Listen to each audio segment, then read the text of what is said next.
नमस्कार। भारत होम्योपैथी के YouTube channel पर आपका स्वागत है। आज की इस वीडियो में मैं आपको बताने वाला हूं ग्लोमेरुलर फिल्ट्रेशन रेट, यानी आप अपने GFR को कैसे बढ़ा सकते हैं। अब GFR को ग्लोमेरुलर फिल्ट्रेशन रेट क्यों कहते हैं, सबसे पहले ये जान लेते हैं।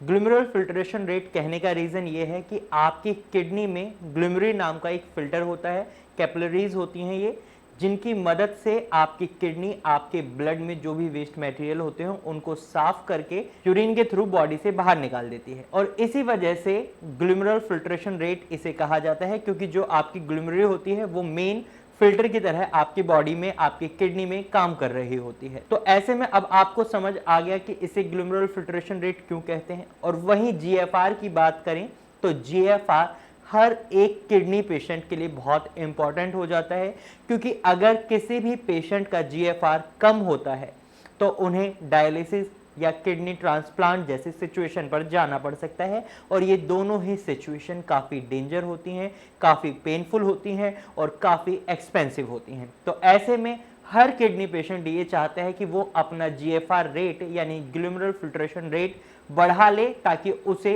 ना तो डायलिसिस फेस करना पड़े और ना ही किडनी ट्रांसप्लांट। तो ऐसे में आज की ये वीडियो आपके लिए बहुत खास रहने वाली है, क्योंकि इस वीडियो में मैं आपको बताने वाला हूं कि कैसे आप अपने GFR को बढ़ा सकते हैं। तो सबसे पहले हमें ये समझना होगा कि आपका ये GFR कम क्यों होता है। तो इसके लिए आपको ये समझना होगा कि आपकी किडनी का क्या काम है। आपकी किडनी का मेन काम यह है कि वो आपकी बॉडी से, ब्लड से जो भी वेस्ट मटेरियल हैं, टॉक्सिन्स हैं, उनको यूरिन के थ्रू बॉडी से बाहर निकाल दे। लेकिन जब आपकी किडनी इस काम को करने में असमर्थ होती है या उसमें कुछ दिक्कतें आना शुरू हो जाता है, तो आपका GFR रेट कम होने लग जाता है, क्योंकि आपकी किडनी सही से फिल्टर नहीं कर रही होती। तो ऐसी सिचुएशन से बचने के लिए आपको अपनी लाइफ में कुछ चेंजेस को लाना होता है। और जनरली अगर आप किडनी पेशेंट हैं तो आप अपनी KFT रिपोर्ट देखें, आप उसमें देखेंगे अगर आपका क्रिएटिनिन लेवल बढ़ा हुआ है तो आपका GFR लेवल कम होगा, क्योंकि क्रिएटिनिन और GFR दोनों एक दूसरे से इंटर रिलेटेड हैं।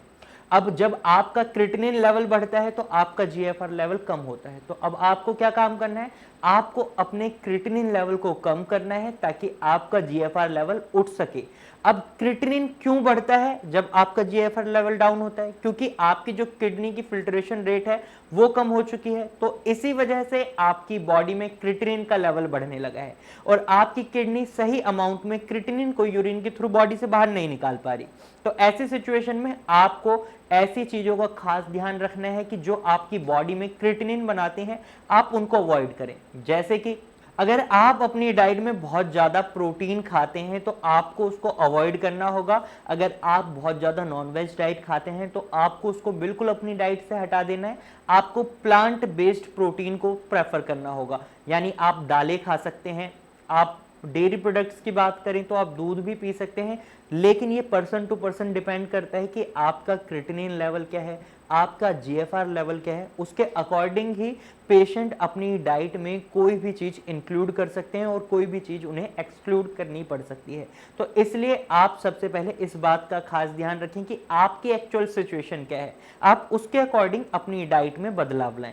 अगर आपकी बॉडी में प्रोटीन की अमाउंट यानी आपकी KFT रिपोर्ट में टोटल प्रोटीन की अमाउंट बिल्कुल सही है तो आप कुछ दिनों तक प्रोटीन ना भी खाएं तो भी आपकी बॉडी अच्छे से काम कर सकती है।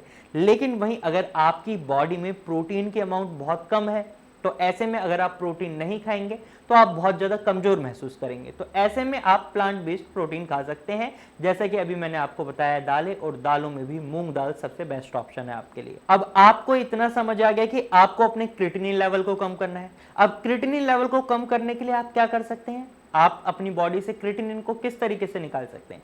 पहला तरीका तो यही है कि आप यूरिन के थ्रू बॉडी से इसको बाहर निकाल दें। तो दूसरा तरीका है आप स्वेटिंग के थ्रू भी क्रिएटिनिन को बॉडी से बाहर निकाल सकते हैं। तो सोना बात की मदद से आप अपने क्रिएटिनिन लेवल को कम कर सकते हैं। और इस तरीके से जब आपका क्रिएटिनिन लेवल कम होगा तो आपका GFR लेवल खुद ब खुद बढ़ेगा, क्योंकि आपकी किडनी के अंदर एक कैपेबिलिटी है कि वो अपने फंक्शंस को इम्प्रूव कर सकती है, बढ़ा सकती है। लेकिन अगर आपकी बॉडी उसको ये टाइम नहीं देगी अपने फंक्शंस को बढ़ाने का, क्योंकि अगर आपकी बॉडी में बहुत ज़्यादा क्रिएटिनिन की अमाउंट बढ़ जाएगी तो उसके ऊपर वर्कलोड होगा और वो अपने फंक्शंस को बढ़ा नहीं पाएगी। तो ऐसे में आपको अपने क्रिएटिनिन पर खास ध्यान रखना है।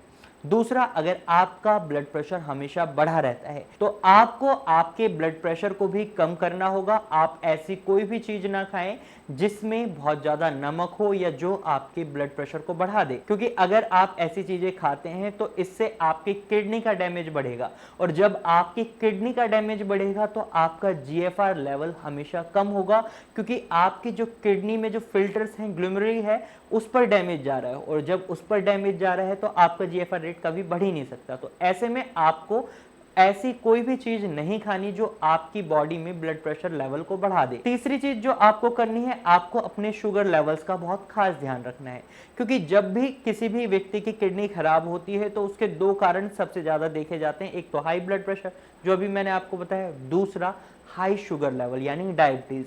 तो अगर ऐसे में आप अपनी किडनी के डैमेज को बढ़ाते रहेंगे तो आपका जीएफआर लेवल कभी भी नहीं बढ़ सकता, वो हमेशा कम ही होगा। तो आपको अपनी डाइट से मीठे को भी हटाना होगा, और अगर आपके शुगर लेवल बहुत ज़्यादा हाई हैं तो आप अपने डॉक्टर की मदद से आर्टिफिशियल इंसुलिन ले सकते हैं, जिसकी मदद से आपके शुगर लेवल ज़्यादा हाई नहीं होंगे, और जब आपके शुगर लेवल हाई नहीं होंगे तो आपका किडनी डैमेज भी नहीं बढ़ेगा और आपका ग्लोमेरुलर फिल्ट्रेशन रेट कम नहीं होगा, वो बढ़ सकता है। तो आपको इन फैक्टर्स का खास ध्यान रखना है। चौथी बात जो आपको ध्यान रखनी है वो ये है कि अगर आपकी बॉडी में, आपके ब्लड में एसिड के लेवल बहुत ज़्यादा बढ़ गया है, आपका ब्लड एसिडिक हो गया है, आपकी बॉडी में मेटाबॉलिक एसिडियोसिस की सिचुएशन बन चुकी है, तो ऐसे में आपको अपनी बॉडी में एसिड को न्यूट्रलाइज करना होगा, क्योंकि ये आपकी बॉडी पे, आपकी किडनी पर बहुत एडवर्स इफेक्ट डाल रहा है, आपकी किडनी के फिल्टर्स को और ज़्यादा डैमेज कर रहा है। तो ऐसे में आपको क्या करना है, आप सोडियम बाइकार्बोनेट की मदद से अपनी बॉडी में ही एसिड को न्यूट्रलाइज कर सकते हैं, उसे नॉर्मल लेवल में ला सकते हैं, जिससे आपकी किडनी का डैमेज नहीं बढ़ेगा और आपका जीएफआर लेवल खुद ब खुद धीरे धीरे बढ़ने लगेगा। और सबसे खास बात जो मैं स्टार्टिंग से बोलते आ रहा हूं कि आपको अपनी किडनी के फंक्शंस को इंप्रूव करना है, आपको अपनी किडनी को टाइम देना है कि वो अपने फंक्शंस को इंप्रूव कर सके।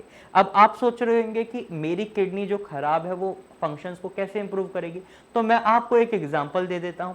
अब आपने कई ऐसे लोगों को देखा होगा जो अपनी किडनी डोनेट कर देते हैं, या फिर किसी एक्सीडेंट की वजह से या किसी बीमारी की वजह से उनकी एक किडनी को उनकी बॉडी से बाहर निकाल लिया जाता है, लेकिन उसके बाद भी ना तो उनका क्रिएटिनिन बढ़ता है, ना ही उनका जीएफआर लेवल कम होता है, और उनकी बॉडी में ना ही कोई भी टॉक्सिन्स की अमाउंट ज़्यादा अमाउंट में बढ़ती है। तो इसका रीज़न ये है कि उनकी एक किडनी अपने फंक्शंस को बढ़ा लेती है, वो दो किडनियों जितना काम कर लेती है, और यही कैपेबिलिटीज़ आपकी किडनी के अंदर भी होती है। और भारत होम्योपैथी में आपकी किडनी की इसी क्षमता को बढ़ाया जाता है ताकि आपकी किडनी का जो फिल्ट्रेशन रेट है वो हमेशा अच्छा बना रहे और आप डायलिसिस और किडनी ट्रांसप्लांट जैसे सिचुएशन से बचे रहें।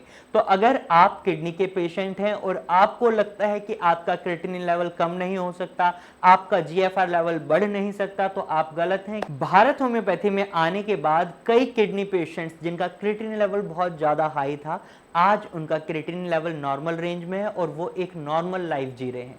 तो अगर आप भी एक किडनी पेशेंट हैं तो आप भी अपना ट्रीटमेंट भारत होम्योपैथी से ले सकते हैं। आप नीचे दिए गए नंबर पर कॉल कर सकते हैं और भारत होम्योपैथी की डॉक्टर की टीम से कंसल्ट कर सकते हैं। वो आपको आपकी प्रॉब्लम के अनुसार अच्छे ट्रीटमेंट की एडवाइस देंगे। तो आज की वीडियो में सिर्फ इतना ही। मुझे उम्मीद है आपको समझ आ गया होगा कि आप अपने जीएफआर लेवल को कैसे बढ़ा सकते हैं।